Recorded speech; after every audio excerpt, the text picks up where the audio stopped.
All right, good morning, everybody. This is Matt Weisfeld over here at VPI Industries with another live stream for your quarantine entertainment.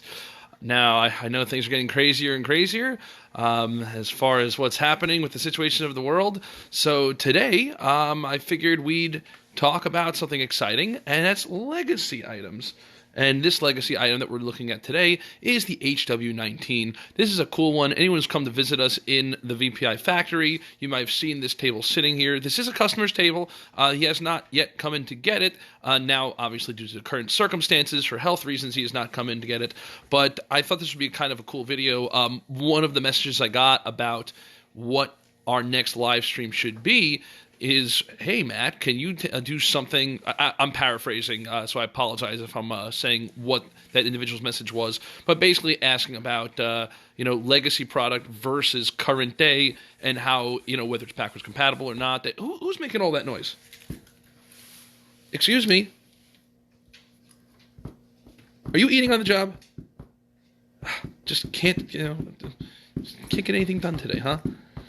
And we have Shyla guest starring to help me out here. She's currently working on a box of Pringles, so, she's definitely in good shape. Some of you may have just seen that totally awesome selfie she just took. I helped her, but that was all her. So anyway, the message I got was about how former VPI products can relate to current day.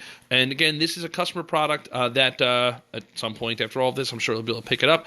And if you're watching, there you go, your table's famous. So this is an original HW-19. And I can tell you that because you'll notice no VPI logo. So I believe this model is from even before we had the cool little fancy logo we have going on there, which a little bit of VPI trivia was designed by the artist hey Savas, who was designed by the artist who did the original covers of the Absolute Sound back in the day. So my mom and dad had a good relationship with him. I don't recall his name off the top of my head, but they ended up contacting him, and he was the one who came up with this design. So years later, here it is. So a bit of a connect. What? What's up? Yeah? I think she knows the camera's going and was just wanted to say hi. She's starting to understand cameras and likes to smile and be part of it. Anyway, HW-19. So this one's an original because, again, there is no logo, and we have the gloss finish and whatnot and everything here. And so this particular model was fully upgraded, to like the max. The original HW-19 was, actually, the original HW-9 was based off of an isolation base that my dad had made and this is in the book, and I'm sure you guys can find this online, but essentially using spring suspension. And whether it is the best today or not, because there's lots of different ways to go towards that. At the time, my dad was really able to nail it as far as having a great isolation base that was having sonic improvements with the performance of the table. Eventually, Denon reached out, and I remember hearing the story about how when Denon reached out, like my mom and dad were like, "Uh-oh, is Denon like coming after us?" Hi. And that they were just concerned that Denon was upset at my dad, but instead Denon was like, "No, you guys are making a great bass. Can we buy it?" So that was like super cool for my mom and dad back in the day, going back probably 35 plus years. And so then as it evolved, the HW-9 eventually became the HW-19, where my dad put a motor into an AC motor into the chassis itself and spun a platter. Little more extra trivia. The first VPI products actually had aluminum platters. Now, not this thick, of course, but they originally did have aluminum platters because that was the material that Harry had preferred. Now, back then, VPI was a starting company, and the trend of the day before my birth was acrylic and Delrin type platters. Even though Harry didn't like it, just from a business standpoint, he kind of had to move forward with that because what choice did he have with being a starting company trying to make it in the world? Later on, years later, once we introduced the Classic, we went back to the idea of having machined aluminum chassis. Hi. Hi. Now, with this table, this guy, and actually originally with the HW-19, the motor was covered by this decorative piece here. This doesn't do anything besides make it look a little cleaner. And then eventually we had the VPI logo put right there as another clean aspect. The chassis, I believe, it's been a little bit. This has kind of been disengaged of its original springs. There are no springs in this guy anymore, which kind of made this top part floating back in the day. There you go. Good demonstration. So with this particular table, the platter has been upgraded with the 2-inch thick machined aluminum platter. We threw on the little slip mat there. The motor ended up being the same. Wait, was this the same? Yeah, it looks like we just changed the pulley on that guy. But so that was also a cool thing. And then for the tone arm's sake, we ended up putting the gimbaled 3D printed arm on there with the wiring going underneath, just from the preference of the customer. And there's the RCA hiding in the back there. The original HW-19 arm board, which are still available. So anyone out there with an HW-19, again, because of the current situation of the world, there's a couple of cool projects and ideas we had that are kind of on hold. One of them, which I got from a suggestion from someone on Facebook, and I'm not remembering who it was, but someone had posted about, hey, Matt, would you guys be able to have some arms that are recommended already set and mounted on these arm boards? That is something else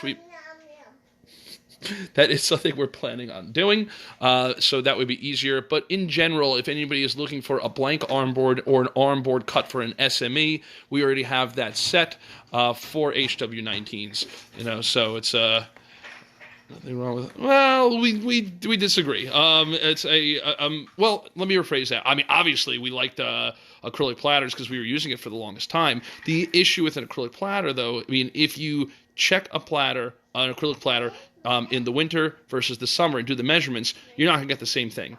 So whereas the machined aluminum is holding in its tolerances, and it's just it's better from a precision standpoint. Now, again, everything has a taste and flavor, so there are people who do like acrylic platters. It's just not our flavor.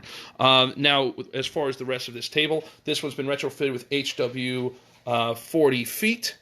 So anyone's wondering about that, yeah, that can happen. The upgraded tone arm with VTA on the fly base. I'm pretty sure the arm board's brand new, and that we cut the new arm board to fit with this arm. And then, again, the 2-inch thick machined aluminum prime platter. And I'm actually not sure if this was the customer's or ours, but either way, an Autofon Quintet bronze mounted on there as well, which is a nice combo. And yesterday I was showing off how you can change the VTA. I don't want to mess with this because I'm not going to change the VTA because I believe this has already been mounted and set for this cartridge. But again, like with all VPIs with VTA on the fly, I can loosen. Oh, it is loose already, so let's tighten that. You can loosen the VTA. See, I can loosen both those, and then I can bring this up and down. Again, I'm not going to touch it because I think this has been set already, but I will tighten this. And just like that, wow, this is really loose. Just like that, I have this guy nice and tight and set. And you always want to make sure that you tighten the VTA afterwards, just to make sure there's no vibrations from the screws that translates into the system. You want to loosen it before changing your VTA or adjusting it, because if I try to move this knob while it's locked in, I'm going to thread it. So much better to the high mass acrylic. Okay, well, that's definitely another way of looking at it and going through it. And actually, speaking of which, because as far as vinyl making contact, we do still believe to have the record right on the platter, not the mat. Now, that's not to say that mats are better, worse, or anything. It's just, again... Bless you. That is, again, something that suggests that you make your own decision, make your own choice. Listen with the slip mat. Listen without the slip mat. Actually, I don't know if he's watching, but Gary Coe from Genesis, that guy, I mean, he's nuts in a good way.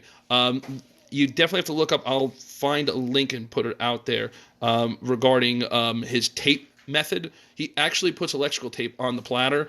I don't understand it.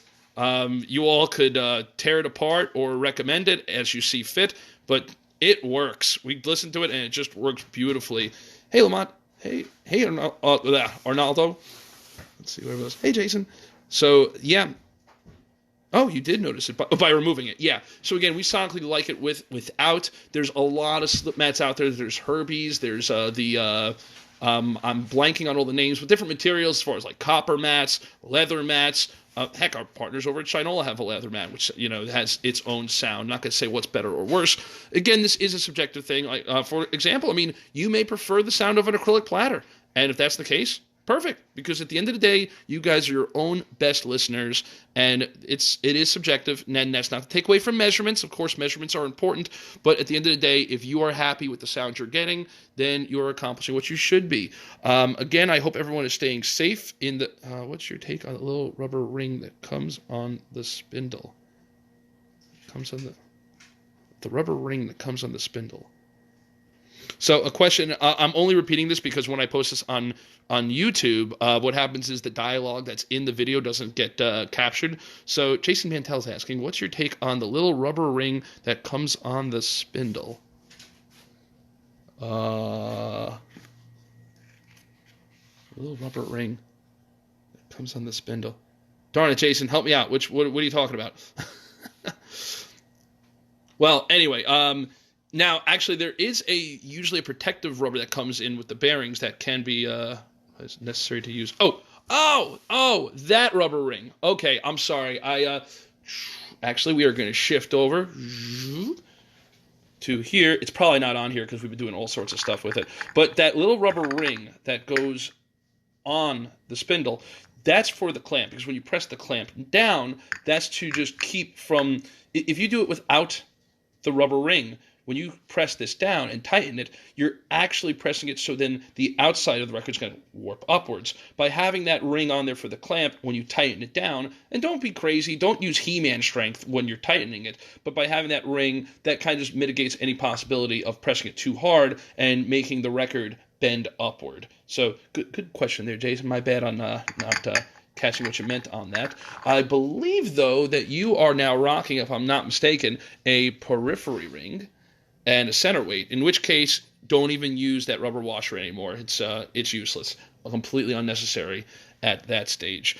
Well, while I got this open, does anybody else have any quick questions before we wrap up this live stream? Type now or forever hold your peace. I'm just kidding.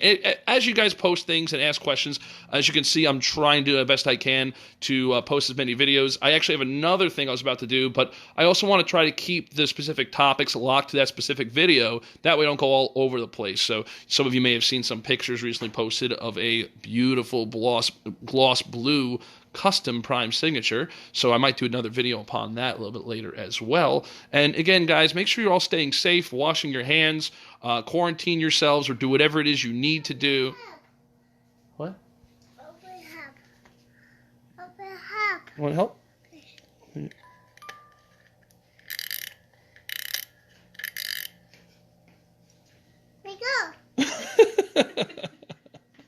don't know what happened. Oh no. Well, oh boy. Okay, and the stream.